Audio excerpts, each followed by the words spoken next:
Hello, everyone, and welcome to tonight's episode of Mac and Chat.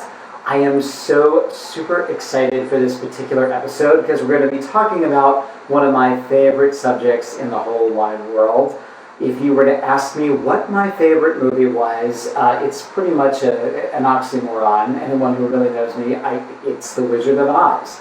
And there have been so many books written over the years about the making of The Wizard of Oz. Documentaries have been made, but there are two gentlemen who truly are what I like to refer to them as the men behind the curtain, because they have worked tirelessly to break the myths behind the making of The Wizard of Oz and put the story out there about the making of the film and its cult classic phenomenon, just to put it all into one big, beautiful pair of ruby slippers. So, join us as we go down the yellow brick road with our very special guests, Scarfone and William Stilllman.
Hey everyone, and welcome back to Mac and Chat. Thank you so much for joining us tonight. I hope wherever you are that you are staying warm. If you're on the East Coast, it is a very snowy, cold night indeed, so there really is no place like home, which is appropriate. I just wanted to mention this at the top of the show because tonight we're going to be talking about one of the most famous, beloved films ever made. It has been called the most seen and most beloved movie ever made. But this week we lost a wonderful actor, Christopher Plummer, who starred in probably the second most seen and most beloved movie musical ever made, The Sound of Music. So wherever you are up there in the great beyond, Mr. Plummer, thank you so much for being amazing as Captain Woodtrap and all of the other wonderful roles that you portrayed in your lifetime. But there are a lot of Sound of Music aficionados, but I can tell you that the two gentlemen we have with us tonight are Wizard of Oz extraordinaires when it comes to the history of the movie, its makings, the creative process. They have written several books, including the latest one, The Road to Oz. This is my file copy with a ginormous amount of Post-its on it. So let's bring them on, Scarfone and William Stilllman. Hello! Hi there. How are you? We're doing good. How are you guys? All right. Happy Super Bowl Sunday. Happy Super Bowl Sunday. Yes. No, yeah. Let them watch the Super Bowl, and I think we what is the joke that it's the I'm looking at my husband. He told me not to look at him specifically, and I did it anyway. The Tony Awards would be the gay equivalent to the Super Bowl. So, but yes. At any We're rate, in a ratings war here. There we go. We're with you. Thank you. How is it? How is it in Pennsylvania? How are things? We did have some snow today. Last weekend was when we got really our first significant snowfall. I'm originally from upstate New York, so my perspective is different from my neighbors here in Pennsylvania. But it's bearable. Temperatures are not frigid. now I always like to start off with this just because we're all going through it. How have you guys dealt with the whole COVID thing? What's it been like on your end?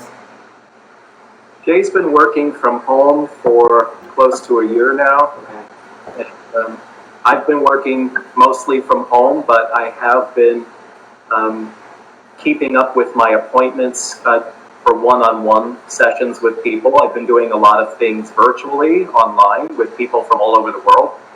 And I do have a theater engagement coming up in April, so. That's fabulous. Yeah, they're saying things are going to, I mean, finally it looks like we have light at the end of the tunnel and it's not another train coming at us. Exactly. Yeah. Well, that's great. Now, the books, this is the latest one, The Road to Oz. And if you guys have not read it, get your bum out there and get a copy of it, because there is just so much incredible information, things you never knew about The Wizard of Oz. And there are so many misconceptions, some of which I hope we can put to rest tonight, because Jay and William have worked tirelessly to really delve into the makings of this film. And not only just the film, I mean, this book goes prior to. Most people don't realize that there were silent movies that L. Frank Baum, who wrote The Wizard of Oz, had produced, and had his own little Oz movie company. There were stage productions, and actually the MGM film borrowed from several of these productions and films. We're correct on that? Yes. And Peter, I want to let the folks who are your followers know also that book is an award winner. Award-winning book. Yes, in 2019 it won the National Indie Excellence Book Award. That's amazing. That's wonderful. I did not realize that. That's so did not cool. realize that, and that is so amazing. Well, it's a great book. It deserves it. It really deserves it. And I'm jumping the gun. This was a question I was going to ask you both later on, but I want an Audible version of it. So talk to your publishers. We actually, that's a good point. We've never done an Audible version of any of our books. Do it. Because, just do it. Do it. And there are wonderful, now this... It might end up being like a non-medicinal sedative if it were done as an Audible book. I don't know. No, it will not. No. This book will not by any means put you to sleep. The problem is you don't want to stop turning the pages. That's, it's a page turner, and it's, again, sticklers on this end. I just looked at them again and I wasn't supposed to. We're sticklers for accuracy, and that's what you guys do where Oz is concerned. So thank you. But previously it was the official 75th anniversary companion, which is beautiful because it's more of a coffee table book almost, even though in terms of the information, but there's so many amazing photos, and I don't know if the camera is going to pick them all up because we can't quite get close in there, but it's just a beautiful book. But that's what William J. Peter, that is also an award winner, believe it or not. It won a National Design Award. It's beautiful. There you go. Wasn't that the same firm, Headcase? Is that who did it? It's going to make me look at them. That's the... Oh, sorry. Yeah. They designed the Wicked Rimmery book. It's. Which is, I love their work. A beautiful book, yeah. Now, but you'll notice the border on the cover, Peter. They even went so far as to include the little sequins and bugle beads that are on the ruby slippers. And there's also this motif of there's a certain decoration that you see on the doors to the wizard's throne room that they repeat throughout some of the design as well. It's so beautifully done. But and then prior to that, there was Wizardry of Oz, which there's also a paperback version of. Correct. And you have to get them all. Trust me. By the end of this panel, everyone will be going on Amazon. To see the number dog jumping. So I asked Kathleen DeCenna, who's a wonderful authority on L. Frank Baum and preserving his legacy, how she became involved with Oz, because I know she's so caught up in Baum's legacy, but typically it seems to me that our introduction is almost never through the books, it's through the movies. So for both of you, whoever wants to go first, what was your intro? Was it through the movie, or did you discover the book first? Well, for me, it was definitely the movie. It's always been there. I don't remember a time. I don't remember the first time I saw The Wizard of Oz. I just remember it was a special event that was an annual thing. We had one chance every year to watch it, and it was magical. As much as Christmas or my birthday, I look forward to the annual telecast of The Wizard of Oz just as much, if not more, than anything throughout the year.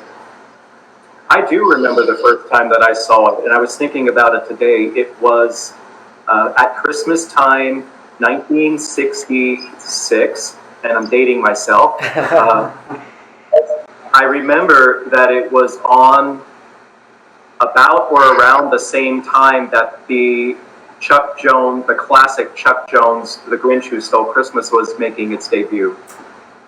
The same month and year. And I remember seeing the commercials for it, and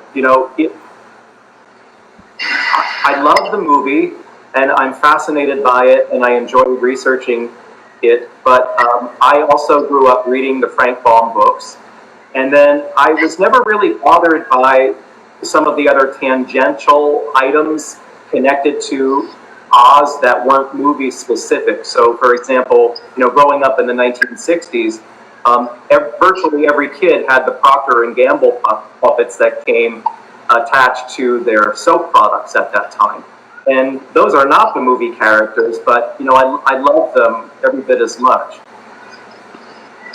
I remember there was I know the first time I saw the film, I was probably 4.5 or 5, and thank God for YouTube, because I remember specifically I guess they were the outros.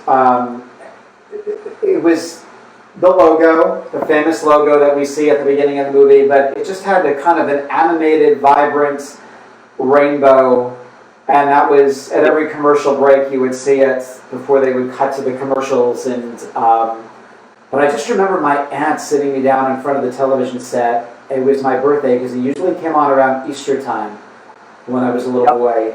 And I just sat there transfixed. It was a religious experience for me.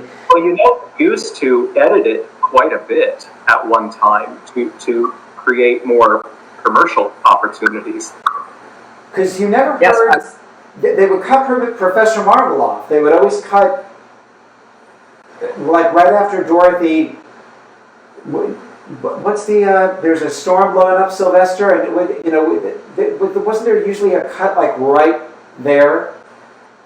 Well, there was a cut of her trying to make her way to the house that was cut, where the tree is yanked out of the ground and it kind of misses her. That was all gone at one time. So, what were some of the other things? I do remember, I said a few minutes ago, I don't remember the first time I saw the film on television. I do remember the first time I saw it on, whether it was beta or VHS, on videotape, and seeing all this stuff that I thought was new. Where did all this stuff come from? As Bill said, there were shots from the tornado. There was a long landscape type shot of Munchkin Land, where Judy Garland first steps into color and into Munchkin Land, and there's that long pan, that scenic panorama of Munchkin Land. That was something that was also removed. And the pan of the poppy field was also removed at one time too. And wasn't it? I want to say the wizard, when he says, "Why have you come back?" There always seemed to be I think a jolt. you're right. And there were some, Can I believe my eyes? I believe that line was cut. That line was cut. Yeah, there was something. You know, they would always cut to commercial, and then they were back in the throne room, and yeah, it's and it was. as Toto is en route from the witch's castle back to the haunted forest to alert the Scarecrow and the Tin Man and the Lion, you know, there are several shots of Toto, you know, en route to do that. A lot of that was cut as well, and if anyone who knows that scene, there's music playing throughout that. So you got this very choppy soundtrack effect when they did those types of edits as well.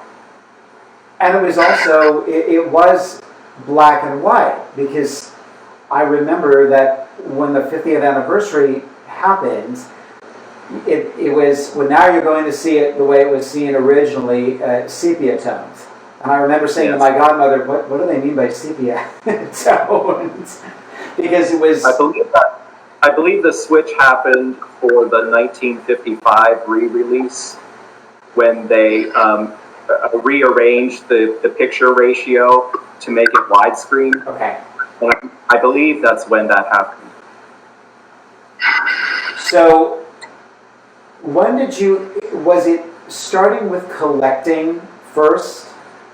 Do you remember when you started collecting? Because I know that you have this incredible, you know, treasure trove of collectibles and memorabilia. Was that how did the interest start with collecting and then leading you into the writing? Yeah, that's, I mean, the film itself was the initial interest, the television broadcast, then it became, I won't speak for Bill, but that's when the collecting, you know, was an offshoot of that, and then, yeah, it was just reading what was out there, you know, acquiring some of the memorabilia, you get some insight in that respect, and there were, you know, buying the movie magazines from 1939, you could read articles, albeit, you know, fictionalized here and there, but that sort of gave you some insight too, and it was just, you know, give me more and more and more, I want to know more.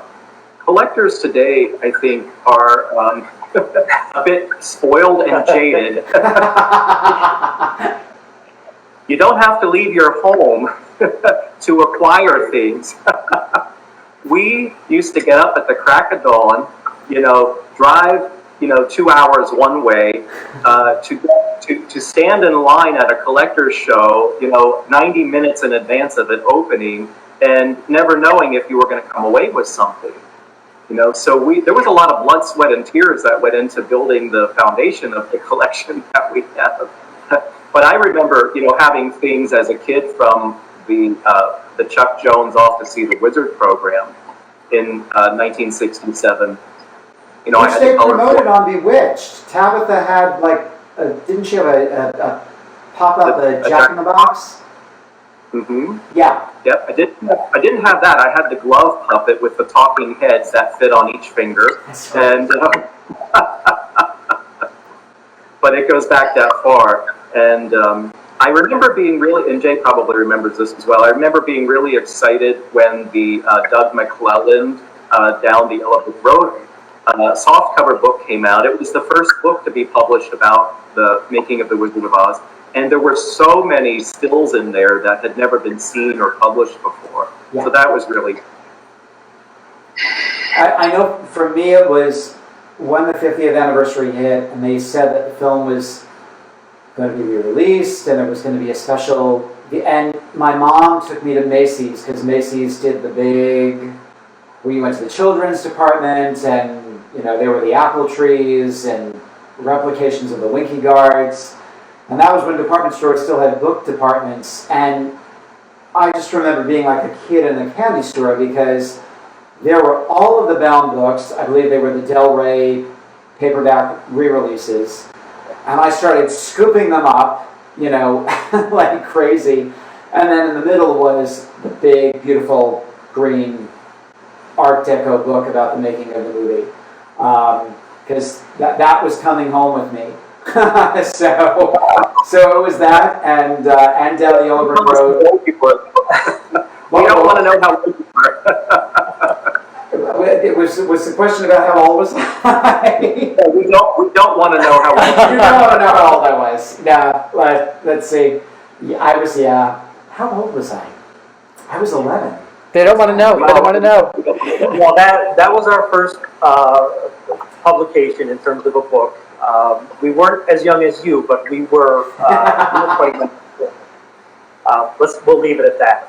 We'll leave it at that. Well, the book was beautiful, and it was. And what else did she? She bought me the book that Algene Harmitz had written as well. Mm-hmm. So I was well covered in terms of having all of my Oz reading. So, and then some years went by, and then it was Wizardry of Oz followed soon after. Well, we did the Wizard of Oz Collector's Treasury in 1992. Okay. So that was the first catalog of Wizard of Oz collectibles and memorabilia that had ever been done. Which is a gorgeous book. Thank you. We turned down a number of publishers that wanted to do a black and white paperback book, sort of digest size. And we really held out until we found a publisher that would do it as a full color hardcover. And if you are an Oz collector, it's just amazing looking through that book, which is currently packed up, because for friends who are watching, we're in the middle of just swapping out apartments. But it's the amount of memorabilia is just astounding over the years. Yes, and they've kept it in print all this time, so it's still available. Yes, you can get it on Amazon, and I recommend all the books. They're all, if you're an Oz fan, they're all worth having. What's the most popular misconception about the movie The Wizard of Oz? Because there are several, but I wonder, what have you guys found to be the most popular misconception about the film? I think if you say misconception, we won't get into until if and when we talk about that. But I think one of the large misconceptions, and it's been perpetuated by historians over the years, is how seriously Shirley Temple was considered for the part of Dorothy. Mm-hmm. In all of our research, I think it was more public speculation. Well, if you're going to make a movie about the Wizard of Oz, who will play Dorothy?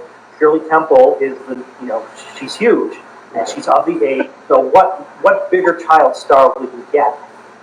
But even before MGM officially acquired the rights, I mean, it had Judy Garland in mind from the start, and in all the trades, all the newspapers that we researched from the period, it was always Judy, Judy, Judy. Yeah. Now, Shirley Temple, she had been mentioned in a number of newspaper columns as ideal for the role of Dorothy, starting in 1935.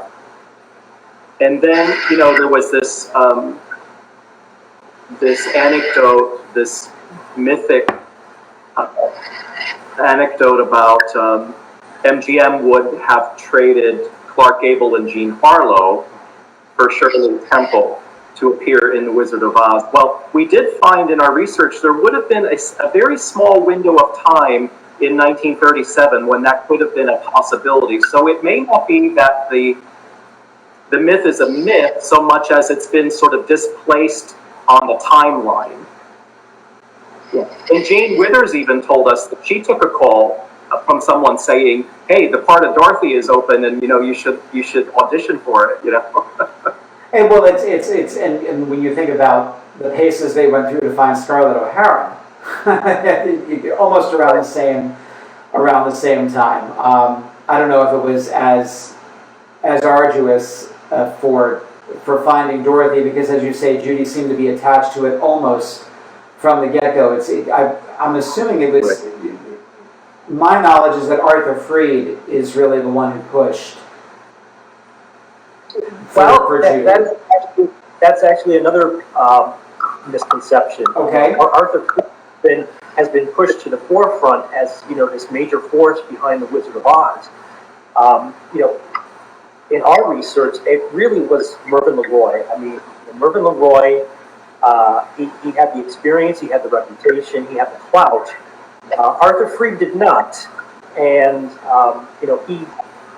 his name is absent, really anywhere in all of the literature of the time, the newspaper columns, the trades, as being attached to the Wizard of Oz. Now, of course, we know he was, but even Logan Leroy, you mentioned Algene Armitz in her book, she was able to interview Mr. Leroy at the time, and he even was quoted as saying, I'm tired of hearing about Arthur Freed, and, pushed, and the Wizard of Oz. He said, I produced the Wizard of Oz, and I never took credit for anything that I could do, but the Wizard of Oz was mine. And what's fascinating, and it's when you read this, just how many people, it was a cast of thousands, I mean, working on, everybody contributed something in their own small way to the success of the film. I mean, the early drafts of the script, and I mean, I don't think it would have been the beloved, wonderful movie we have today if they had gone with some of the shticky stuff that they were planning. It was just a little too vaudeville, for my taste anyway, and just a little too out there. It seemed like at a certain point, someone, or we should make that plural, came into the mix and said, this book has been in print for a long time now, and it's pretty much proved itself. So why don't we go back to the drawing board, because all of the bizarre stories about the prince and the princess, and it's just kind of bizarre stuff. All of these extra characters. And the beautiful Wicked Witch of the West, to Jay's point about Mervyn LeRoy really being the driving force, and Mervyn LeRoy wanting Judy Garland, he had signed a contract to join Metro-Goldwyn-Mayer in November of 1937. And he wasn't actually physically at Metro until the following February, but obviously he was in communication with L.B. Mayer, and they were talking about various projects and so on. So when LeRoy transferred over to Metro-Goldwyn-Mayer, he took with him the people that were under contract to him personally, and then he also started to cast in The Wizard of Oz people with whom he had worked previously, and this extended not just to actors and actresses like Gail Sondergaard, like Mitchell Lewis, who was the Winky captain, and then also played another role in the film that we discovered and wrote about in The Road to Oz, Clara Blandick. Also, these were people who had been in Anthony Adverse, which was another literary adaptation that had been a huge success for him. But it also extended to the choreographers, the scenarists who had taken a hand at shaping the script. So there was a lot more there that we uncovered for the first time in The Road to Oz with regard to Mervyn LeRoy's influence. Also, his relationship with Walt Disney had a huge influence on how the Wizard of Oz was shaped. You mentioned in the book, they were very close, and he asked Walt if he could get a print of Snow White so they could take another look at that in terms of maybe trying to get ideas on how to shape or mold Wizard of Oz. Something to that effect? Yeah. Yeah, there was, as Bill just said, there was good camaraderie and respect between Walt Disney and Mervyn LeRoy, and that did happen, and that was eye-opening for us in a way when we read that account that, in fact, Walt had lent a print of Snow White for Mervyn LeRoy, to reference with his team. And of course, I think Walt Disney didn't see what Mervyn LeRoy was attempting as a threat to what he was trying to do or what he had done with Snow White, because it was a totally different medium, animated feature on Walt's side and a live-action fantasy over at MGM, The Wizard of Oz. It was also Walt Disney who suggested to Mervyn LeRoy, you should storyboard everything in advance. Very. Up until that time, that hadn't been done in live action films. There were sketches and drawings of sets and so on, and they would make models of the sets and kind of move things around. But nothing had really been storyboarded to any great extent up until that time, and that was Walt Disney's influence again. It's funny, Angela Lansbury was asked about that with Bedknobs and Broomsticks, and she loved the film, but she said it's a little bit like acting by numbers. Mm-hmm. When you do a Disney film, because but I mean, you can't argue with success. Same thing with the way Alfred Hitchcock did his films. He came to the set with already knowing what it should all look like. Yeah. It's how many writers? Because when you go in and look, again in The Road to Oz by J. Scarfone and William Stilllman. So many writers. I know Noel Langley gets, I'm quoting Angela Lansbury now, most of the praise in terms of shaping the film into the movie that we all know and love. But again, it seemed like there were so many people that did contribute. And I know I'm going to get his name wrong. Mahan? Was that the last writer who came in? John Mahan, yeah. Well, he worked very closely side by side with Victor Fleming to rehabilitate and rescue a lot of film productions at Metro-Goldwyn-Mayer. And his biggest contribution was really reworking and rewriting the Kansas sequences. And it was primarily for Burt, because they filmed those last. Correct. Right. So that kind of speaks to your question, Peter, is that the script, even while they were shooting, it wasn't like they went to the set on the first day, had a script, and then filmed it. The script was evolving. So, as you said correctly, they shot the Oz sequences, the color sequences first, and left the Kansas sequences for the very end. It's interesting, Bill and I kind of realized, in doing the research, that during the scene where, just before Dorothy and the Scarecrow and the Tin Man start off as a trio on the Yellow Brick Road to sing "We're Off to See the Wizard," the Kansas scenes were being rewritten, and that's what you just mentioned. So they didn't have a third farmhand in the script at that point in time. That was written in for Burt Lahr after that scene was shot. So Judy Garland, as he says to her companions, I feel as if tell me, why don't I know the quote? But I feel as if I know, we've known each other, all the time. Right, but I couldn't have, could I, right? Right, she never makes such a comment to Burt Lahr's Cowardly Lion. Burt Lahr was written into the Kansas scenes as the sidekick to Professor Marvel. Right, it was because there were 3 caravans that were planned, and one of them was supposed to have a real lion in the cage. Correct, yes. But then there was a dwarf at one time that was supposed to be the sidekick to Professor Marvel, but then Burt Lahr's character, and the name escapes me, but he was supposed to be this very Goliath. Thank you. He was intended to be this very hyper vigilant, very anxiety-ridden. Close to Burt Lahr's personality. Easily startled sidekick, and that's even frightened of Toto. And so that was to then morph into the Cowardly Lion character. And I think that probably, for the sake of keeping things very clean, they reduced that and just brought him into the Kansas sequences on the farm. And for 2 minutes, Professor Marvel was Professor Winkle, or Wrinkle. And Professor Pink, and a host of other names. I know.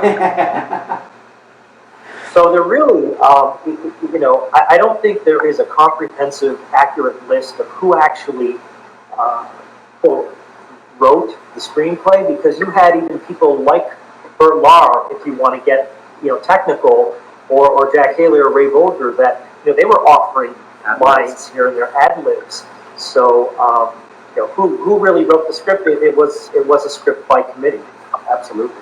There was a line I came across in here which you included, and I don't know that they filmed it if it was just crossed out. It's when the witch shows up to write Surrender Dorothy, and the Tin Man says something to the effect of, there's a female that just won't take no for an answer.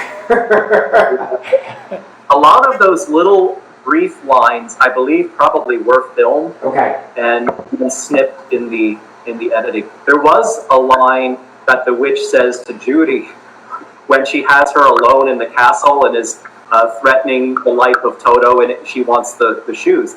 And there is a line that we were sort of appalled at that I don't believe they ever filmed, where she says, well, if you won't take the shoes off, I'll cut them off. And she reaches for this hatchet that's on the wall. Can you imagine? But even with the Wicked Witch of the East, I guess, now I forget if this is Ryerson and Wolfe who came in and they put their little touch on it. And were they the ones who said, well, she shouldn't die because this had been established in the bound books. She should turn into a nice little old lady or a parakeet or a pussycat. Yeah, that came directly from Frank Baum. And if you go back and you reread the Frank Baum books, he is really explicit in stating many times throughout them that in the land of Oz, no one dies. They can only be transformed. And so that's where I think they were probably getting that from. Yeah. And obviously, continuity, because we know the Wicked Witch of the East shrivels up in the sun after the house falls on her. So there's only one gripe that I have with Maud Baum. Her assessment that the witch was too, now chopping people's feet off, that would put her into that category. That would be an R rating. Yeah, right, exactly. Yeah, but I mean, in the book, she's not that sweet of a lady. She's telling the wolves to go and tear those strangers into pieces, and the bees to sting them to death. So I always thought she kind of gave Margaret Hamilton a bad. I mean, even though Margaret scares the cream cheese out of little kids, she never frightened me. I thought the witch was cool, even though she was being mean to Judy. But I always thought that quote from Maud was a little like, she's not the nicest lady in the world. Yeah. Yeah. Well, as you stated, I mean, Margaret Hamilton really did a magnificent job with that characterization. That's catapulted her to many best of villains lists in recent times. After all these years. What's interesting, and Bill and I realized, as we were writing things for the various books, it's kind of common knowledge, but perhaps not, that they cast Gail Sondergaard as a beautiful witch, decked out in sequins, but she would be evil. I think a lot of what you hear Margaret Hamilton say in the film was written specifically for Gail Sondergaard. When she says, oh, my beauties and my beautiful wickedness, Margaret Hamilton made it work, but when you really think about it, those lines, those speech patterns would have been more characteristic of a Gail Sondergaard type of witch. Yeah. And she looks stunning. I mean, the photos of Sondergaard, she really does look like the Wicked Queen. Yes. And what's interesting also is that Margaret Hamilton really thought of herself as a comedian. And she read it's interesting because, and it rubs me the wrong way with stage productions, because all too often now, whenever the witch, and it's inherent in the RSC script, whenever the witch is played, there's just too much comedy for my taste. I just don't think she's supposed to make you laugh. She's supposed to scare you. I agree with you. So when she looks at Dorothy and says, "Can I call you Dottie?" It's a little bit, it's, you don't want those shoes, Yeah, can I call you Dottie? It's just a little. To me, it pulls you out of that moment because when she shows up, man. I lost my train of thought. No, I'm curious about a couple of things, actually. We have a few questions here. I just want Go for to it. pop in because I don't want us to go past this. So, hi guys. So we have several questions from people about the mythology of Oz. First question is from Michael Carbonaro, and Michael's question is it true that somebody committed suicide on the set of Wizard of Oz and that you can see it on film? It is not true, Michael. And if you think about what goes into filmmaking, especially at that time, in that era, there would have been upwards of 50 people behind the camera for every shot. So what they did, in keeping with Frank Baum's description of birds of great rarity and beauty populated the countryside, they rented from the Los Angeles Zoo some exotic avians, and they put them all over the set, in particular the apple orchard and the Tin Fin's cottage set. And so, you have to remember that The Wizard of Oz was never intended to be seen on a screen as small as what television sets had been at one time. It was always intended to be seen on a movie screen in a theater. And so I think what has happened over the time, during the 1970s and 80s in particular, was that this fable sprung up that started out as a stagehand that somehow got caught in the frame, and then I don't know at what point became a Munchkin that committed suicide, which is just ridiculous. But there is no way anything like that would have escaped the attention of MGM. Metro-Goldwyn-Mayer, the gold standard of motion picture studios, that was so fastidious about detail that they rearranged the straw stuffing in Ray Bolger's outfit, his costume, in every single shot to make it match the shot before or the day before. There's no way that anything like that would have been kept in the film. So it's a bird. Yeah, if you look at it, you can see, not And only... you see the bird like a few moments before when they're near the tin. You can see it up near the apple orchard. You also see it when Jack Haley sort of, just before he goes into his song, he sort of stumbles back and then leans against the stump, and the bird is behind him, flapping its wings then as well. And there's another wonderful little moment there, and it took me years before I picked up on it because it's so quick. Now, it's not the publicity still, but it's when the trees start throwing the apples. And they do a very quick shot. Judy is not wearing her ruby slippers. She's not. And then that, that was just a little, error in, the shot itself. Obviously not worth reshooting it because it is that quick. But we've seen behind the scenes photos where Judy is wearing all kinds of different shoes that aren't ruby slippers in scenes where we know Dorothy has the ruby slippers on, but for that particular shot, Judy, could wear something more comfortable or more functional. We recently acquired saw some behind the scenes film where Judy's filming the scene behind the witch's castle, the locked door in the tower room, and she has these really funky, if you will, odd shoes on that definitely aren't the ruby slippers, but they're so strange in construction that they may actually have been functional to keep the door in place, that she could brace the door as she was trying to pull back on it. Interesting. We've seen behind the scenes shots where she's wearing sandals. I think people have seen the shots where the rehearsals where she's wearing fur slippers.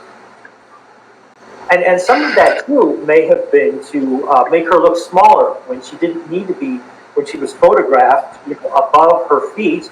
If she could wear something without a heel, that would make her look smaller as well.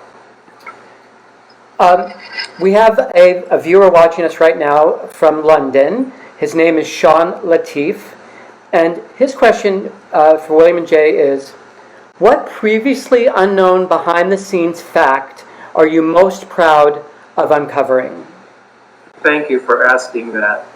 I think in The Road to Oz, we are most proud of dispelling a long-standing belief that Ray Bolger was originally cast as the Tin Woodman before he was repositioned in the role of the Scarecrow. What we uncovered, and it completely revises decades of history, is that he was originally cast as the Scarecrow and had actually met with Fred Stone, who played the Scarecrow in the early 1900s Broadway production of The Wizard of Oz, and was the only surviving main cast member from that show, and was well known as the Scarecrow in including plays and films.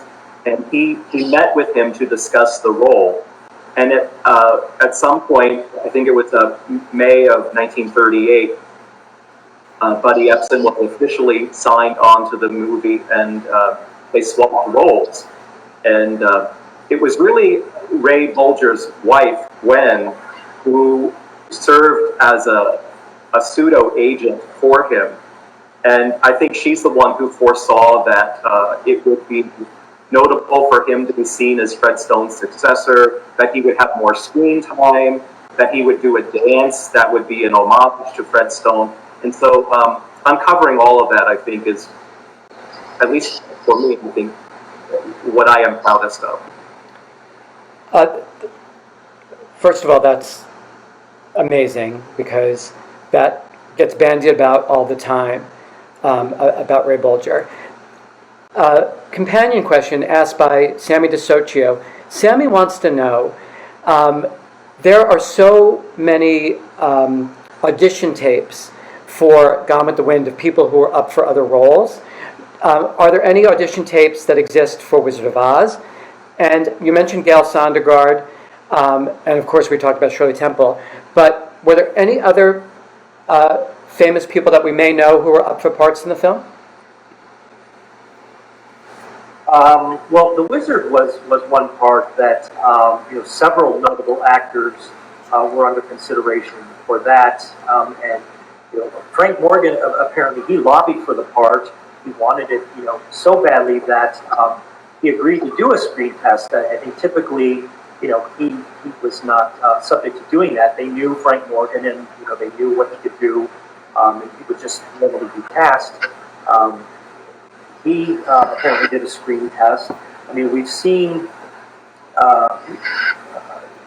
the test shots of people that weren't in the film who were doing costume tests. So, we can only assume that there were screen tests that went along with that. If nothing else, not even for acting purposes, but just to see how they looked on screen. One of the other interesting things that we uncovered for The Road to Oz was this other little girl that MGM had brought on, who stood in for Judy in Wizard of Oz tests. And it really speaks to the politics of the studio, which, as Esther Williams said in her autobiography, operated on the principles of intimidation and humiliation. So there was very much, in all the major studios, they had a second string of actors that sort of had a passing resemblance to their A-list actors.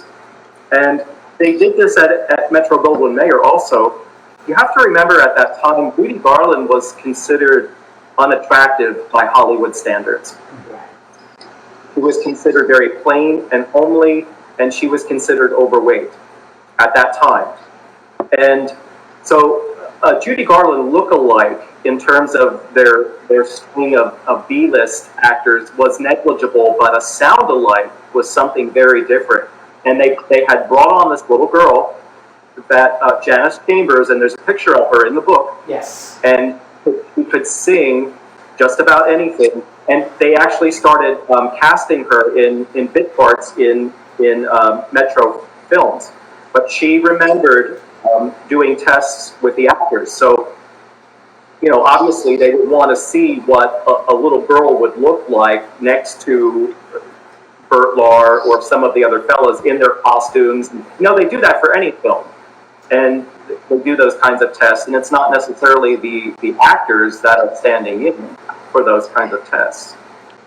Yeah, Margaret O'Brien had said to us, she said we all had, and they would kind of use this other person to intimidate you. I mean, Margaret O'Brien, which, first of all, she's a sweetheart, but she always maintained, she said, I had it easier because I liked, doing the movies, and my mom liked having me in the movies, but she was probably one of the few, Mrs. O'Brien was probably one of the few people that could go head-to-head with Louis B. Mayer and get away with it. I think Kate Hepburn was probably one of the other, because at one point during the filming of Meet Me in St. Louis, she said, I don't like the way they're treating you, we're out of here. She put her on a train and nobody knew where Margaret was.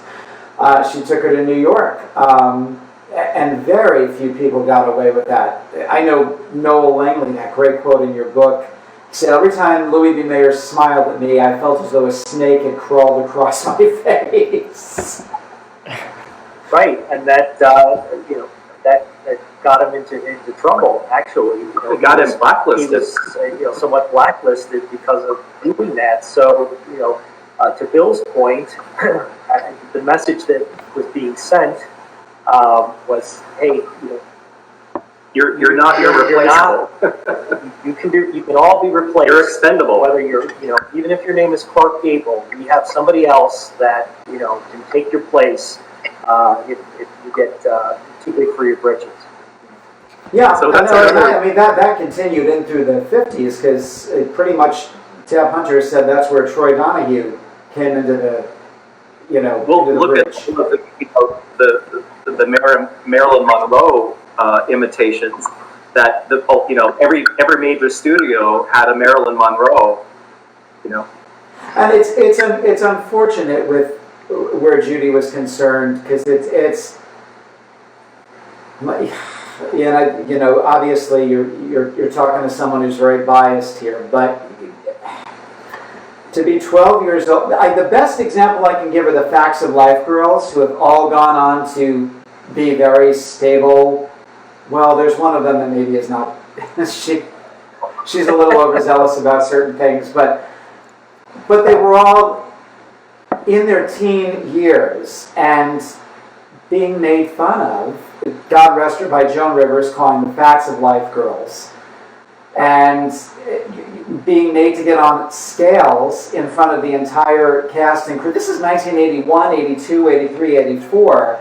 That's a tough time in any teenager's life, but I think it's even harder on a girl. Yes. For someone to say to you, you can't have a cheeseburger, in my opinion, that's deprivation. So, we really did a deep dive in all of that in The Road to Oz, Peter, and we really examined how all of that impacted and impaired Judy psychologically, as it understandably would. Yeah. To have all of these adults, anyone at that age is very vulnerable. Yeah. And to have all of the adults discussing your flaws or discussing how to camouflage them had to have been devastating. Yeah, and especially as if you're not even in the room, talking about you that way. It's got to do something to your psyche. And I know Judy was not the only one. They did it to a lot of, as you said, nobody was irreplaceable. For Judy, even in the press in particular, it just seemed that there was almost bordered on an obsession as to reporting what she was eating. The reporters would come to the commissary, and invariably it seemed like, okay, Judy sat down, she was wearing this, and this was what she ate. And there were the photos, the publicity stills that were published in the photos that poked fun of her and the baby fat and. But I think that may have also been the studio's way of sort of, in a way, kind of playing up the comedic aspect of her not being the typical glamour girl. Right. in trying, like there are all sorts of pictures of her eating from that era. Yes. It's very interesting. And so I think that was maybe sort of part of the spin that they were putting on this little girl who was, physically very awkward, but, had this amazing voice. Right. And God bless her, and she did say this on the Parkinson show. I have the clip saved. I don't know that we'd be celebrating this movie if it had been Shirley Temple.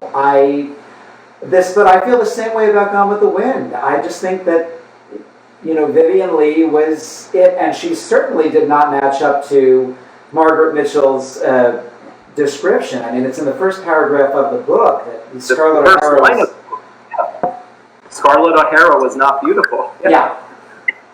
Yeah. Yeah, and yet you can't imagine. I've seen those tests of Paulette Goddard, who they really put through the mill. I mean, I don't know how many times she tested for Scarlett, and I think she would have been good. But yet, you just can't imagine anybody but Vivien Leigh playing that part. Exactly. Yeah. And I've heard, and as you have too, people try to put it in perspective and say, Judy's performance as Dorothy, was made that much more special. It was made special because Judy's life was cut short, or because Judy had all these problems.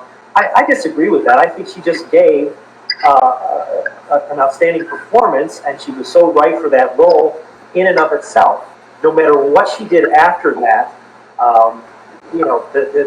what she did in that movie, on screen, in that part, just was unmatched. Would have been unmatched by anyone else. We also found this wonderful quote, in which, I think it's from 1940, in which she says, with The Wizard of Oz, when I was told that the budget was $3 million, she says, I knew that my entire future rested on my ability to play Dorothy convincingly. So she really was keenly aware of this was a major production. There was a lot of time and effort and expense going into just the pre-production aspect of it. Yeah. And, she was reading the Oz books at the time, and she really, it was the first time she was expected to carry an entire picture. Yeah. And so she really understood the responsibility. And it's interesting, too, because, again, we talked about the writers and then the directors, and that the pivotal, and again, for those of you who are not as well versed out there, they filmed this movie for, now keep me honest on this, guys, was it 3 weeks that Richard Thorpe was on the movie, or was it more than that? It was 2 weeks that he was actually filming. So he directed 2 weeks worth of footage before he was he was fired from the production. And it was such a different looking film, Judy in particular, because they did try to make her blonde, because Dorothy was blonde in the books, but they did cake on the makeup, prompting Judy to later on say, I look like Lolita of Kansas and not Dorothy of Kansas. Right. Well, you have to remember that the mindset at that time was the pressure was on to do something comparable to Snow White and the Seven Dwarfs with living actors. And so they were creating a live action cartoon. So that's why she had all of the heavy makeup on to look like a cartoon character. If you look at the backdrop of the stills from the footage that Richard Thorpe shot in the Scarecrow's cornfield, the backdrop is so much more stylized looking than when Victor Fleming shot the scenes, because they went back in and softened all of that. They were putting effort forth into making a live action cartoon. And the Yellow Brick Road is unpaved and it's painted on. It's literally cartooned onto the stage floor. Yeah. It's the whole film would have had such a different look. But I guess they liked Thorpe because they said he made good movies and he made them fast. He was efficient, yes, he was, and of course, this was a big budget film, so efficiency was a major consideration. But coming back to what Jay had said about Judy and giving such an honest performance, and that Cukor was the one, George Cukor was the director who said to her, "Remember, you're just a little girl from Kansas." Right, and if those Judy Garland fans, or even those people who know Judy from her other performances before and after The Wizard of Oz, will know that she was acting as Dorothy. That wasn't Judy Garland's personality. That's not what people had been used to in her films prior to The Wizard of Oz. Right. She had to tone down her exuberance and what people knew before The Wizard of Oz. So she was actually, as you said, giving an honest performance. She wasn't just going out there and saying, here's me, I'm Judy Garland, as Shirley Temple probably would have done. I'm Shirley Temple in this story. You're going to get backlash from the Temple people. But actually, when Judy Garland was cast, when it was announced that she was cast, there was a lot of pushback from the public then too. They're very ardent Bound fans.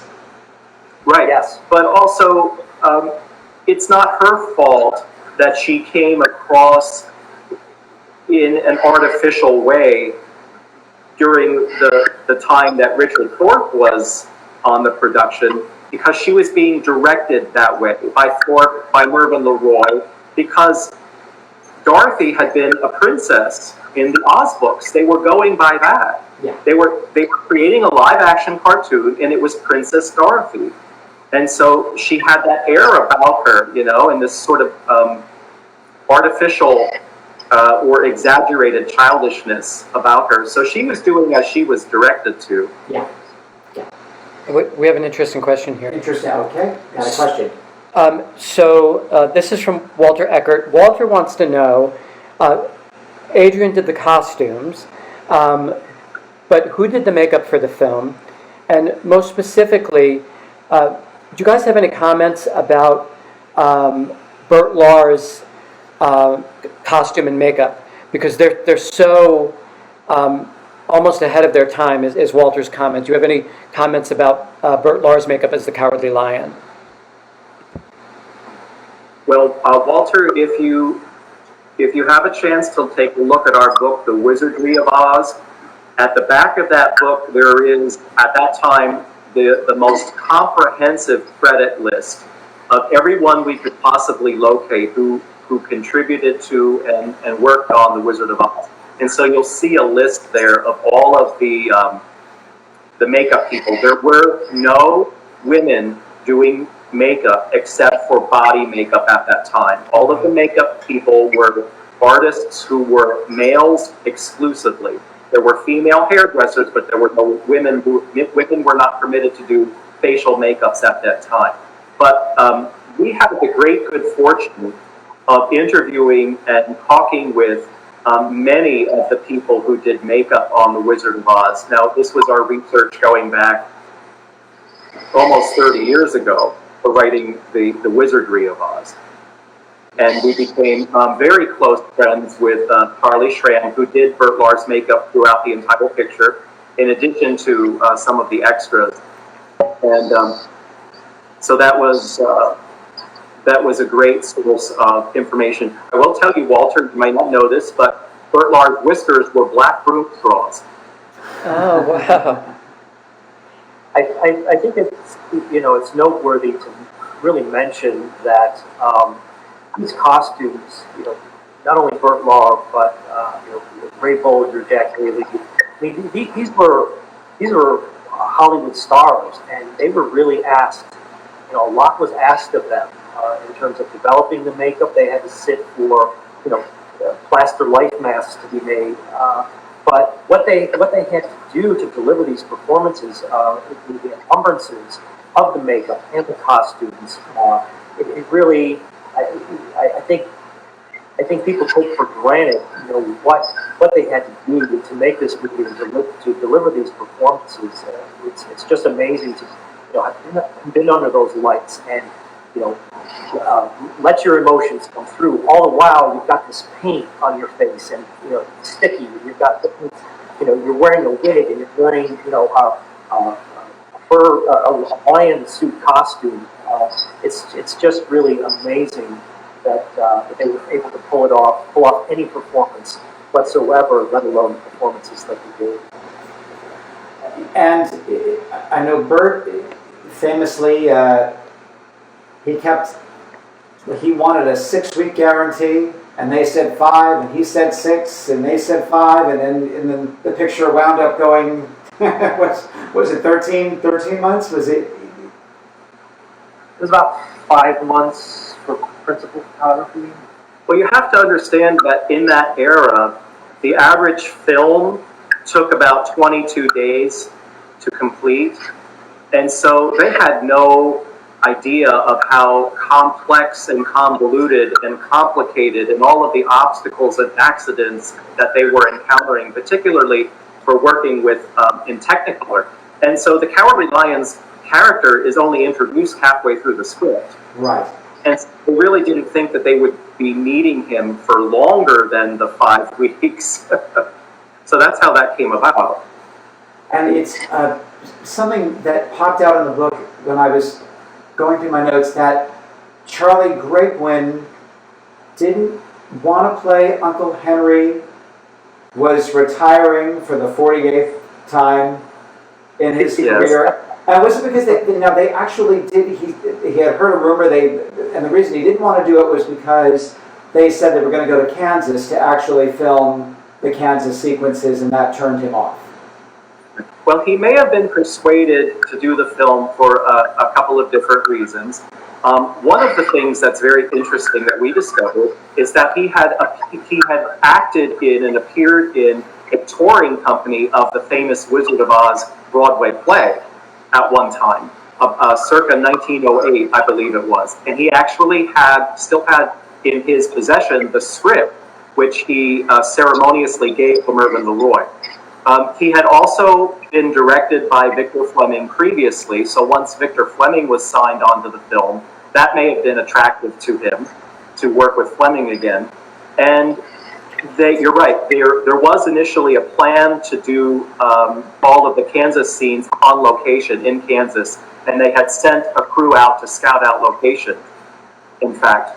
But as the film got more complicated and the schedule more prolonged, they nixed that idea. And so that may have also been another factor that contributed to him signing on, was he wouldn't have to travel and stay in Kansas for any length of time. We have a question here from Gail in English. Galen's question is, just how badly was Margaret Hamilton burned? I heard different accounts.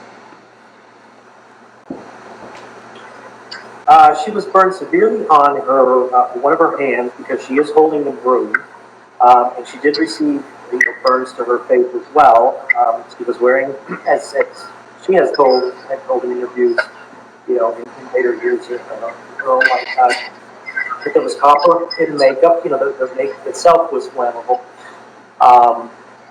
But her injuries were significant enough to really put her off the film for I think about 6 weeks. Was enough for the studio to pay the doctor bill. And the studio wasn't necessarily obligated or would normally feel it would be necessary to even do that much. When we were writing The Wizardry of Oz, we interviewed her son, who at the time was 3 years old. And her background was in education. She had been a kindergarten teacher, and she had performed with the Junior League in children's fairy tales and so on.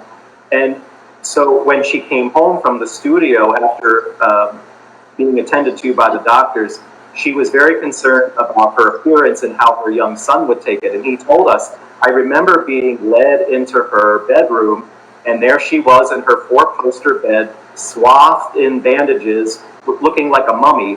And she was very sensitive to wanting to soften the blow. And she said, well, I had a bad accident at work. And he said she could have dispensed with all the formalities because I just found her appearance fascinating.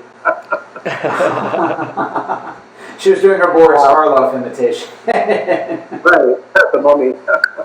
Now, interestingly, and almost preposterously, when she did return after her accident to resume work on The Wizard of Oz, one of the things they wanted her to do was film the skywriting stunt, where she is supposed to be on this broom. This is where she skywrites Surrender Dorothy, but for the close-ups, they would have wanted to have Margaret Hamilton on this broomstick with this contraption that she would press a button and it would propel smoke and flame from the broomstick. And Margaret Hamilton said, "No way, I'm not doing that." So they, amazingly, the studio acquiesced and let her stunt double, Betty Danko, do that. And there was yet another serious accident with her. She was, the contraption blew up and propelled her from this broomstick that was, maybe 10 feet off the ground. And she suffered severe injuries as well. Yeah, I remember reading, and it has to be in The Road to Oz. I think she had to have a hysterectomy as a result because she was so badly damaged. Yes, Charles Schramm told us that. And said that, like, everything, just like the hat tore. She felt like her scalp was being ripped out because the hat came unpinned from her head, and it was... She was desperately trying to grab at the wires that had suspended her in the air, and she ended up falling and hitting the concrete floor. But it was so much more serious than what people thought, because she did end up having to have a hysterectomy because everything, blew up right underneath her where she was straddling the broom. Yeah. And we've actually seen evidence. I think the cast had autographed one of the Oz books to send to Betty Danko while she was recovering in the hospital. And Margaret Hamilton's inscription was something to the effect of, "Get well, Betty dear. I appreciate all you, quote, took for me. And stop tearing up the scenery. Stop tearing up the wardrobe."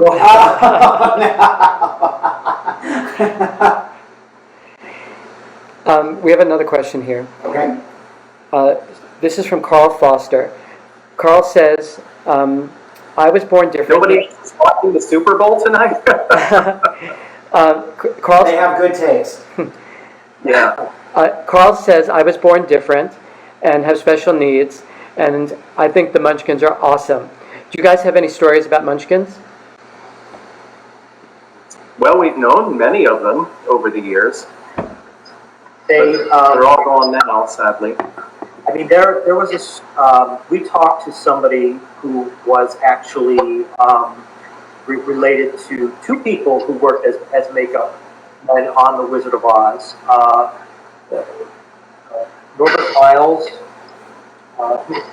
and his son. Anyway, this relative that we had connected with, who was the grandson of May Bolger's makeup man, remembered a story that had been told that these children came asking for their son one day, who was an adult, and she just the wife of the makeup man sort of closed the door and dismissed them and said, he's not here, and wondered why these several children would be interested in seeing her adult son.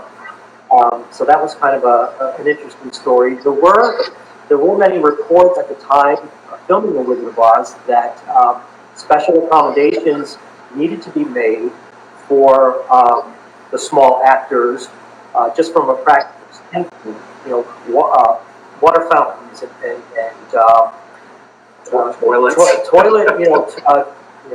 toilet accommodations had to all be scaled down in order to accommodate. So that was kind of a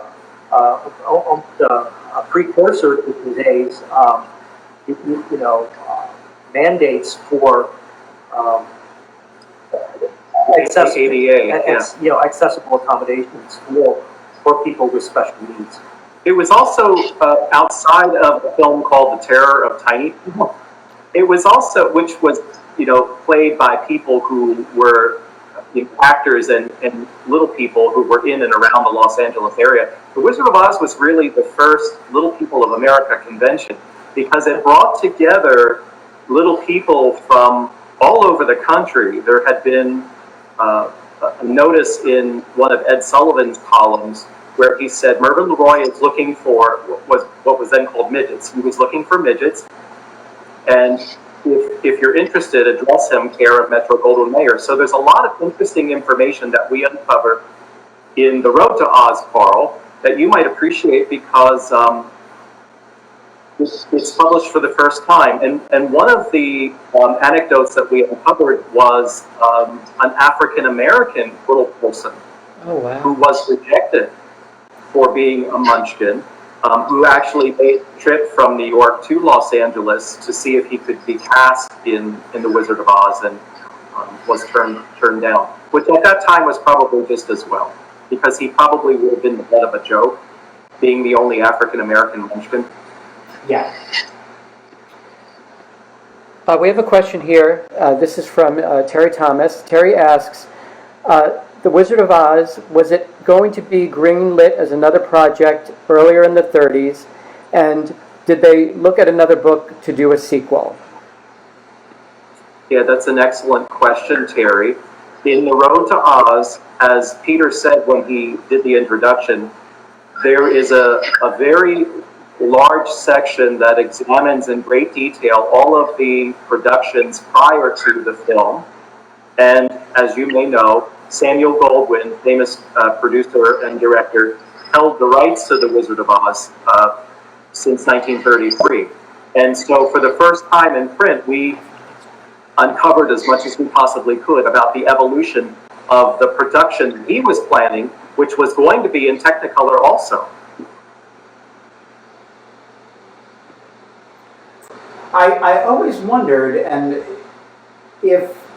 but I know the movie, and there's so much about that that the film was a flop, and then there's the idea that it didn't make back its money because primarily children were going to see it, I guess at a time when you could feel safe enough to let your child go into the movie theater on their own, and so they didn't have to pay as much as an adult. Right. So, what also happened was the onset of World War II cut off most of the recouping the costs in the foreign market as well. But it was a popular success, and critics rated the film favorably. I think just the fact that the movie cost so much to make that it did not earn back the money that had been invested initially. Probably MGM felt that it would have liked it to make more, and that was its expectation. I think Bill came across something at the time or shortly after the film was released that the studio did say maybe this would have been better as an animated feature. It would have been more successful financially. You also have to remember that in that era, there was no television, and so, or very few people had television, and so motion picture production was fast and furious, and most theaters only played films 1 or 2 nights. what are since we're talking about sequels, what are your feelings on Disney's 1985 Return to Oz? I saw it in the movie theater, and I remember my godmother saying to me, they're making a sequel to the movie, and obviously it's another little girl playing Dorothy because Judy is in heaven, and but I want to take you to see it. I can tell you, I have mixed emotions about Return to Oz, but for the most part, I do enjoy it. I think it gets a bad rap. I think Fairuza is wonderful because she was not a child actress. But Wizard of Oz never frightened me. Return to Oz did. When the Wheelers came out, I jumped under my seat. It totally freaked me out. But I do think that the film gets a bad rap, and my only quibble is that think it's been said a lot of parents were a little unnerved that Auntie Em was sending Dorothy for ECT treatments. You know, rather than, because with Baum, it seemed to be the only way you could get to Oz was by natural disaster. So it had to be a cyclone or an earthquake or a Being tempest. blown up during a typhoon, right? Yeah. So I thought if they had just left, you know, Ozma of Oz intact, and I know they pulled from the other 2 or 3 around that same time frame of those books, you know, it would have been a little bit, it would have been, but what were your feelings on that film? I remember seeing it when it was initially released in 1985. I wasn't expecting certainly to like it as much as the MGM film, so I didn't have those kind of expectations. I would say that at the time I enjoyed it. It was certainly of a different nature than, you know, wasn't a musical, and it didn't have, you know, the upbeat, happy element that the MGM film did. But I thought, just as a film, as a form of entertainment, I enjoyed it just fine. I don't think you can truly make a sequel to The Wizard of Oz, a successful one, ever, because, you know, the standard had been set over 80 years ago, and without that talent still available to do a true sequel, I don't think you're ever going to have a successful sequel to The Wizard of Oz. William, how do you feel about the film? Well, I will say that I have never, in how old is it now? 36 years, going on 36 years. I have not once ever heard anyone have anything but plaudits for Fairuza Balk's performance in that film. She's great. She's very, you know, she's so unaffected, and also gives a very honest performance, you know. Exactly. So to me, she's the best part of the whole film. And for, you know, a child who really was, you know, fairly inexperienced up until that time, to carry an entire picture like that, I think is just brilliant. So I enjoyed her very much. I enjoyed the film. Like Jay, I went into it realizing this is not MGM. I think that they were overcompensating and trying to be so literal to Frank Baum that it became very subdued, very solemn, and almost morose and morbid. So there's not, as Jay said, there's not a lot of happiness about the film until the very end, briefly. But, you know, I like it. I don't mind it at all. And I think it's kind of harmless. And it had the score by David Shire is beautiful. The music is, all of the underscoring is breathtaking. The theme is beautiful. It's beautiful music. I kind of got into it with someone online the other day because there's a misconception about, well, it was dark, so it was truer to the books. I don't buy that. I don't recall Baum's books being dark. They were whimsical, but I don't believe that the books were dark. When Princess, and I'm going to get the name wrong, is it Langwidere or Langwidere? You're right, Langwidere. Langwidere, yeah. I mean, she treats heads as accessories, and that's kind of funny. But if you film it from another slant, the way Walter Murch did, you're going to scare the bejesus out of people. Mm-hmm. So I think it's just, I never viewed the books as being dark, so I've always felt that's a misconception that, oh, the Baum books are much darker. You might be surprised if you go back and reread them, Peter. There are definitely some very harrowing close calls in those books that I think could It's been so long, I really need to. I haven't read them in a long time. My favorite, and I was pleased to find this out, I just watched an interview with Nora Ephron when she was filming You've Got Mail, and they used Books of Wonder, or the prototype is Books of Wonder for the bookstore in that, and so they have the big Oz display, and her favorite, she said, I still read all the Oz books. And my favorite is Ozma of Oz, and that just happened to be my favorite of the 14 Baum books. Yeah, they're so charming.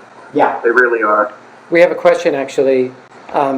about the bound books.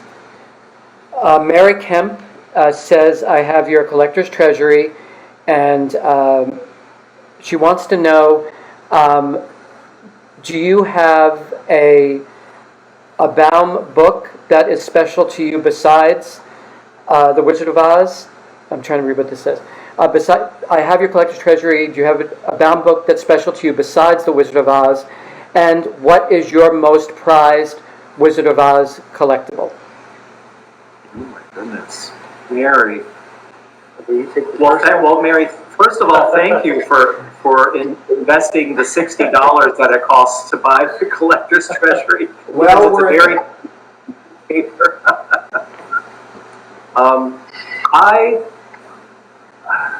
Favorite Baum book. I like Ozma of Oz very much because it's Dorothy's first return to Oz, and it took me a long time growing up with the MGM film. It took me a long time to get acclimated to the John Neal illustrations in the Oz books, and the blonde Dorothy with the short bobbed hair and the big bow in her hair and all of that.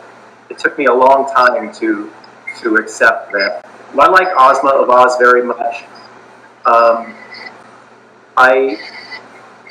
reread Rinka-Tink in Oz not too long ago and didn't think I would like it, and I enjoyed it very much, so I like that. And I'll let Jay take the question about a favorite Oz collectible. I don't think I could name one. Yeah, I tend to agree with Bill. It's really hard to say. I mean, that question has been posed to us in many different ways. I think one time somebody said, okay, if your home went up in flames, what one thing would you grab of the Oz book and take with you? And I think let it all burn.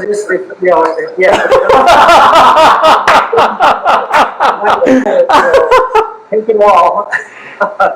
I will say though, I mean, I'm partial to the film.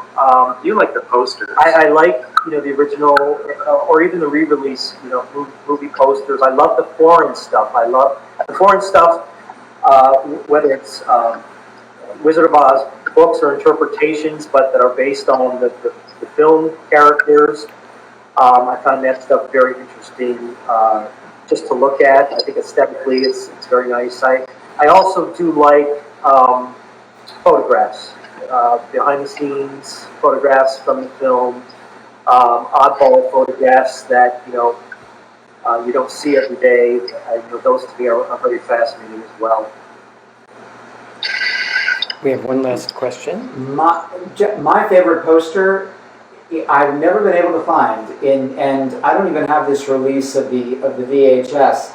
It was when they finally gave the witch her due and made this wonderful artwork of her looking inside the crystal ball, and I'm not sure when that was done, if it was maybe in the early 90s. But 1985, Peter. Is it with the red background? With the red background, exactly. That was only available for a very brief period of time because then they were preparing the launch for the 50th anniversary release of the video. Got it. Shortly thereafter. So it's actually a difficult packaging to come by, but there was a poster to accompany that. You're right. Yeah. I mean, the witch was pretty much dismissed, at least in the original U.S. posters. She is small on the original one sheet for the film, but you don't see the Wicked Witch. Regardless of the impact that she had in the film on the original movie posters, she was pretty much absent. Yeah, I thought that was great. I liked that. There was another question that just came in? Yeah, this is going to be the last question from the audience. Let me just pull it up. Please hold. We've been having a ball. Thank you so much for having us on your program. You guys have been amazing. We could do an Oz marathon. So we have a lot of our fans who have come to see our shows and supported us over the years. He said modestly. I'm making a point. Who are watching at this moment? John Romano, Sean Reed, Marty Morrison, and they all have at different times commented on about how genuine you guys are and how sweet you guys are. Their question kind of going through the room is, you guys have done so much on The Wizard of Oz. Is there another film that you guys hold? Well, Peter and I talked about this before the interview. 1939, Gone with the Wind, Rebecca. I mean, such a year. It was a great year for films. Do you guys have another film that would be perhaps a passion project for you, or something that you would like to write another book on or do another project on? That's a good question. And I think we'll probably both respond to that individually. There's certainly not another film that even comes close for me to having, that resonates like The Wizard of Oz does. I think because it's so deeply rooted in my childhood, and it's something that was a special thing, and was meant was presented to me that way through the annual telecasts. I mean, Gone with the Wind, I had an appreciation for. I still do, and a fondness. And I think largely because of its association, if you will, with The Wizard of Oz, being another Technicolor film of the same year with Victor Fleming, but that has the kind of the deep-seated meaning for me as a motion picture, as The Wizard of Oz. There truly isn't anything else. I mean, I have other interests, whether it's a theater production or a type of music, but I really don't think to do another book on a different subject matter, for me anyway, would be as good. If you consider what we've done so far on The Wizard of Oz good, I guess that's a presumption that I shouldn't make, but because Bill and I are so passionate about it, and just keep wanting to learn more and more all the time, I think that's what has driven us to be so thorough in our research and our writings about The Wizard of Oz. So for me, I don't think I could do another subject matter justice, but I really wouldn't be as passionate about it. So what Jay's saying is, stay tuned. Well, and if I could throw my 2 cents in, why not another Oz book? Because it's something Stay tuned. Oh, there we go. It was a leading question. It's something that Joe Mankiewicz once said about Judy Garland, because people have said, oh, why do we need another? Well, first of all, we need another book about Judy Garland because there's some wonderful books out there, but then there's also a lot of tabloid, sensationalistic, pardon my language, crap. And again, when you have quality stuff being produced, that's what you want. I'm holding even though my husband hasn't cut to it, I'm holding your book up right now. Thank you. So another Oz book, I know we would love it. And in reading and going back and rereading and then trying to take notes for tonight, what about, it's always puzzled me, why isn't there a movie about the making of The Wizard of Oz? Because the book I'm holding in my hands right now would make a wonderful 10-part, just don't get Ryan Murphy, and don't get Tom Edge, but what a wonderful film, just about the making of The Wizard of Oz and the drama alone would make a wonderful... We've actually talked about that, Peter, and it's interesting. I would love to see The Road to Oz adapted as a mini-series or, an ongoing series like Feud had been done. Because one of the reasons that we wanted to do The Road to Oz is that we knew it would be unlicensed and unauthorized. And we could reveal some of the more salacious, if you will, details of some things that went on behind the scenes without being censored or suppressed. So I think it would make a great 2 or 3 part series. If you have any connections, send them our way. I mean, it really is, as Bill said, it's a fascinating, it's almost the story of a miracle, because, there was a point in time, with all the script writers and various directors and, the different conceptualizations of those characters and A lot of infighting. changing back and forth and casting and the accidents.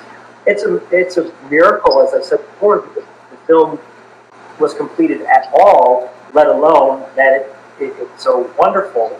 It turned out to be so wonderful, and that it has lasted for over 80 years. Yeah. And it's still going strong. So yeah, it would. Yeah, as Bill said, any contacts out there? For whoever who's watching, yeah, it would make a wonderful 8 or 10 part, limited series like Fosse Verdon, and it would be wonderful. I really mean that. This would be the book. Oh, we should talk to last week's guest. This would be the book to film. I would love to see that. Gosh, guys, again, I can't recommend it enough because it's just chock full of so many wonderful things. We were just mentioning Gone with the Wind. And for anybody who remembers Aunt Pitty Pat, Laura Prushope, she was one of the, I think, first contenders to play Glinda. Meanwhile, I guess Billy Burke had her heart set on playing Aunt Pitty Pat in Gone with the Wind. Yes. So that was another little fun tidbit in here. There's just so much stuff. I wonder for both of you, do you have a favorite moment in the movie? Is there a particular moment? It's hard for me to pick one. For me, it's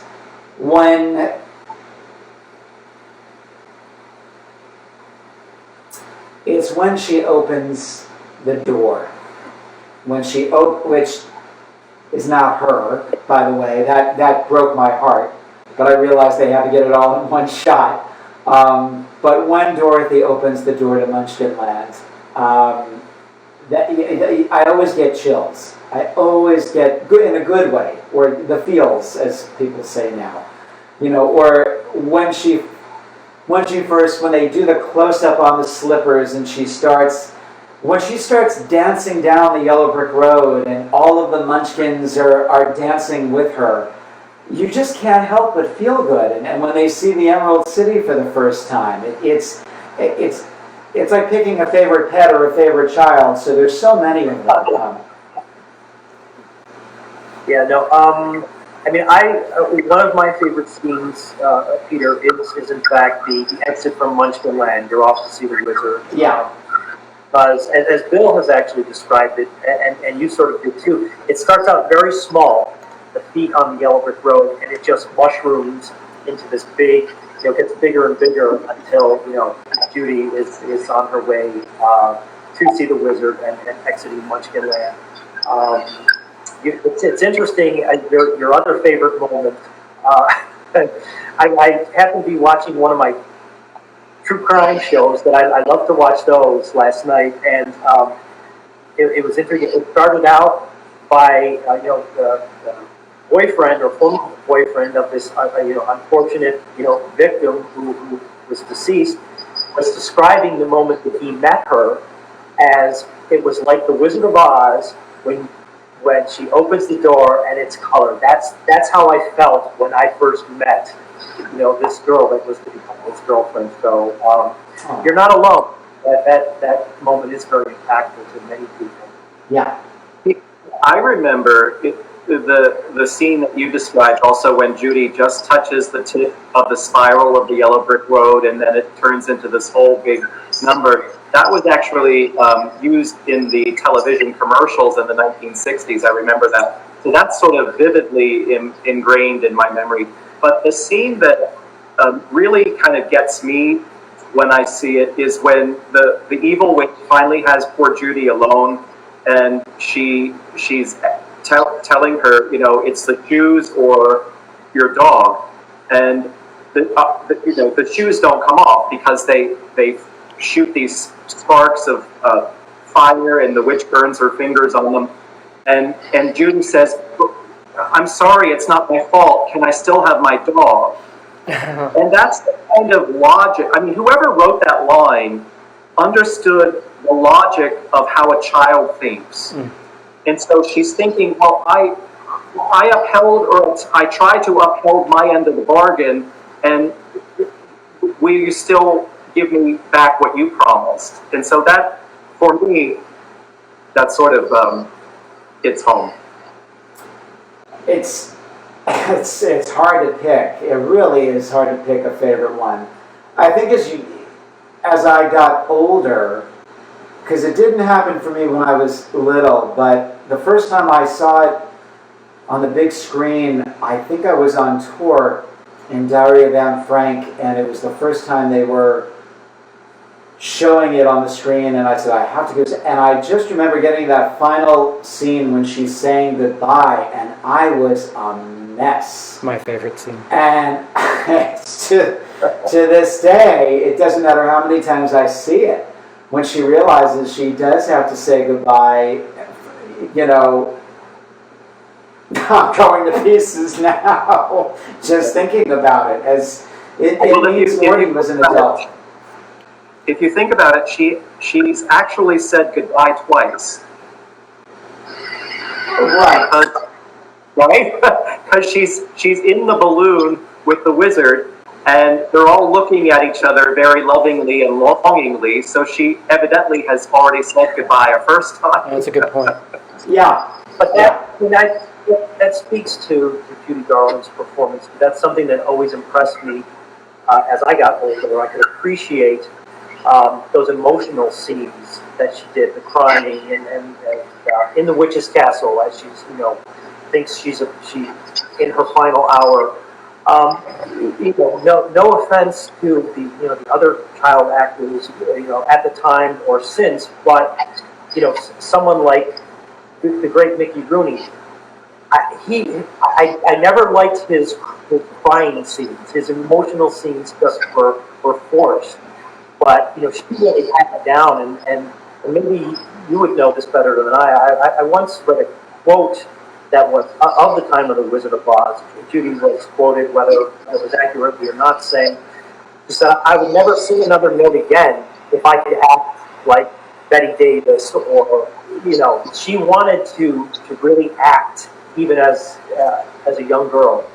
I'm gonna. People are gonna start throwing things at me for saying this, but I'm sorry to say I'm not a huge Judy Garland fan. But We love you anyway, William. We lost the connection.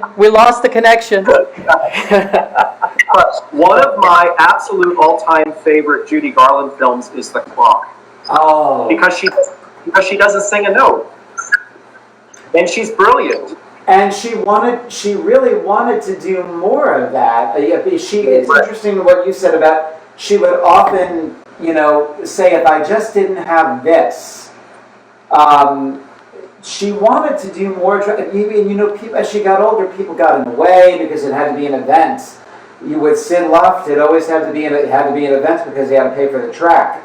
You know, it was, and Beagleman and Fields, there were so many offers that came in that got tossed out, and she really just, I've said, you could pull every song out of A Star Is Born, and her performance would hold up without her ever singing a note. So it's... But The Clock is one of my all-time favorites, and she's photographed so beautifully and so lovingly, and again, just a beautiful, honest performance. And you know, New York is the third character, as you know, and it's just a great film.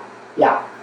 Now, it's funny, Jay, I know we're going over time, I'm sorry, but Jay had mentioned about the crime scenes and being in the witch's castle, and we know there was supposed to be a reprise of Over the Rainbow. Now, I'm oddly optimistic about all of these things. I refuse to believe that the jitterbug is not sitting in a vault somewhere. I refuse to believe that Jack Haley and the bumblebees, that I believe this stuff is, I even believe the Richard Thorpe footage is going to be unearthed one day. Are you guys with me on this, or am I just being, neurotic?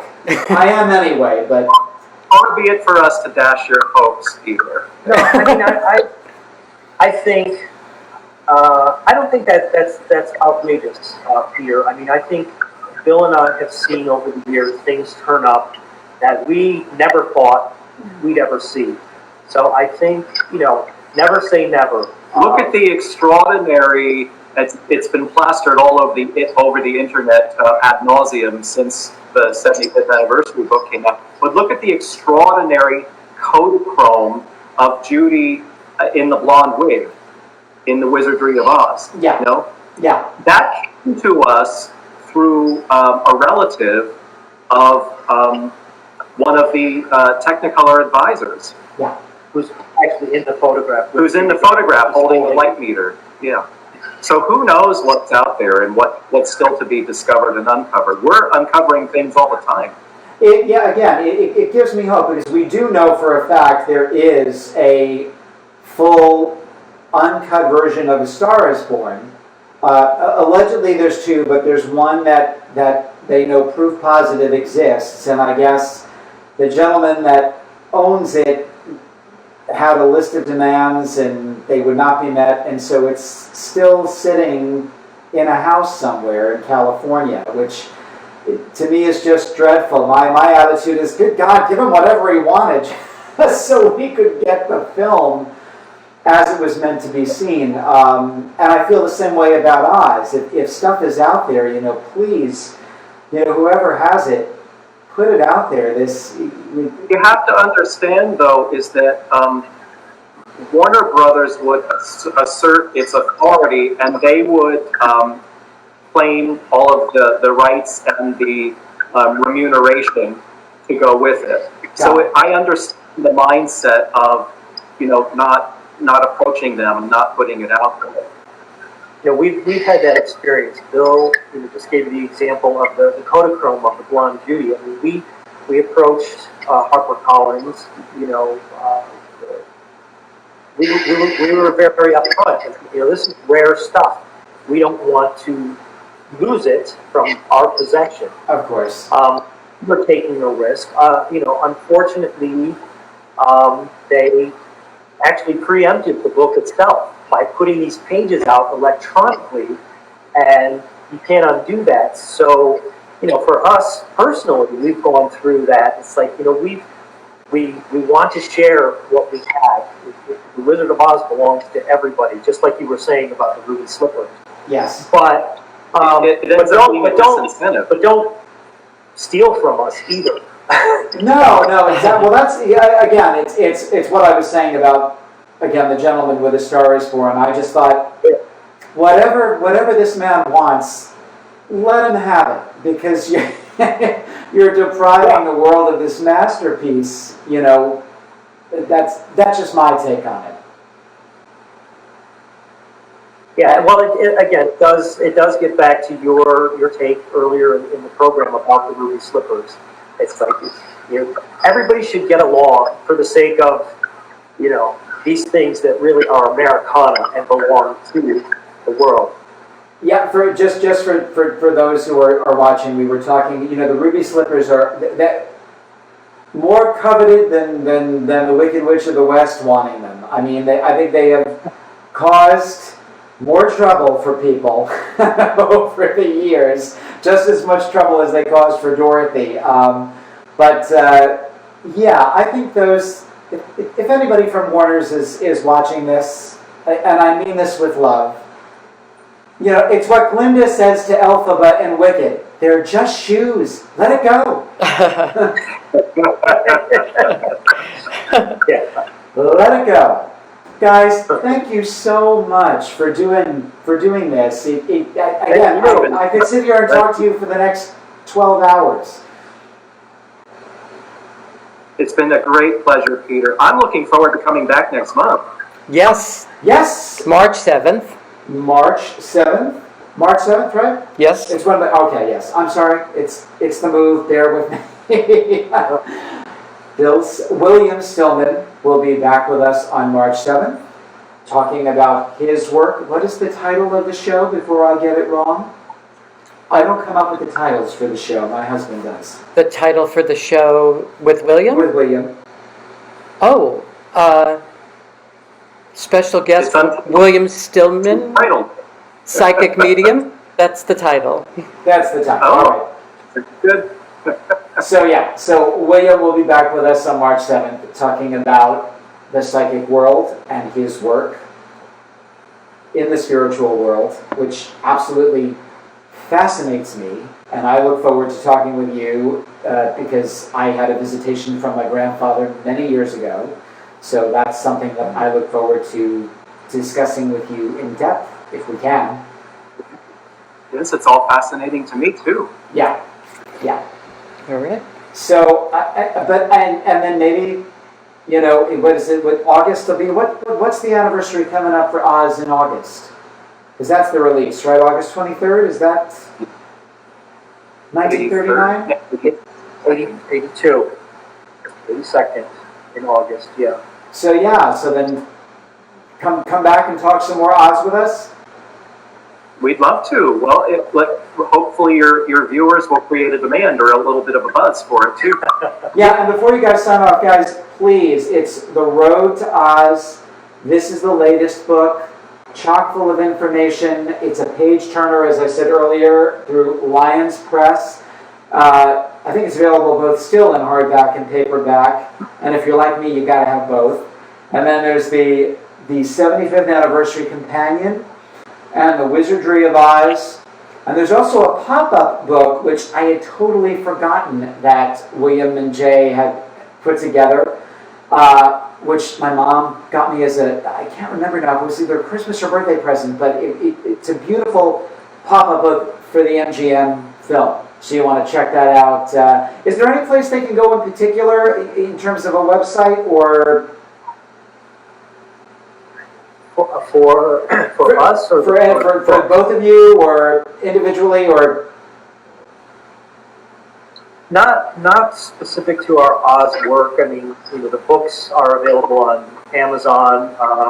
The pop-up book for it, although it's not a print, but they can be found on the secondary market still. But we do not have a website specific to us and Oz.